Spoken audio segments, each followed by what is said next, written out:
Hello student, first midterm test 2025 11th standard chemistry English media question. இது இந்த வருஷத்துக்கான ஒரு கொஸ்டின் தான். பார்ட் 1 10 மார்க் கொடுத்துருக்காங்க.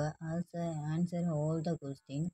இதில் 10 கொஸ்டினுக்கு ஆன்சர் தெரிஞ்சிச்சு அப்படின்னா நமக்கு 10 மார்க் எடுக்கலாம். ஸோ இதோட ஆன்சர்ஸ் எல்லாம் பார்த்துக்கோங்க ஸ்டூடெண்ட்ஸ். ஏற்கனவே நீங்கள் படிச்சிருப்பீங்க. இதில் உள்ள எல்லாத்துக்குமே உங்களுக்கு ஆன்சர்ஸ் தெரியுதான்னு ஒரு ரீசெக் பண்ணிக்கிறங்க. Next second Roman.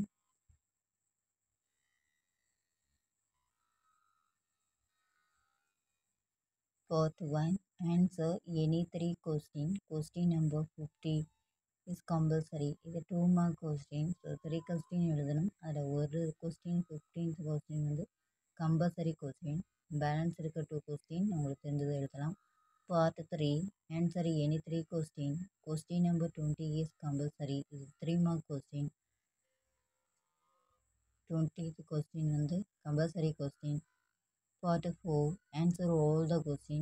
இது 5 mark question. ஸோ 2 கொஸ்டின் எழுதணும். ஸோ 10 மார்க் கொடுத்துருக்காங்க. ஏதனாவது கொஸ்டின் கொடுத்துருக்காங்க. ஸோ நம்மளுக்கு ஏ கொஸ்டின் தெரிஞ்சால் எழுதலாம், பி கொஸ்டின் தெரிஞ்சால் பி கொஸ்டின் எழுதலாம். ஸோ இதில் உள்ள எல்லா கொஸ்டினுக்கும் உங்களுக்கு ஆன்சர் தெரியுதா அப்படின்னு சொல்லி பார்த்துங்க ஸ்டூடெண்ட். ஆனால் இது இந்த கொஸ்டின் இந்த வருஷம் நடந்தது தான். ஸோ இதில் உள்ள கொஸ்டினே உங்கள் டிஸ்ட்ரிக்ட்னு வரதுக்கான வாய்ப்புகள் இருக்குது. நல்லா படிச்சுக்கோங்க ஸ்டூடெண்ட். உங்களுக்கு இந்த வீடியோ பிடிச்சிருந்தா லைக் பண்ணுங்கள், ஷேர் பண்ணுங்கள், சப்ஸ்கிரைப் பண்ணுங்கள்.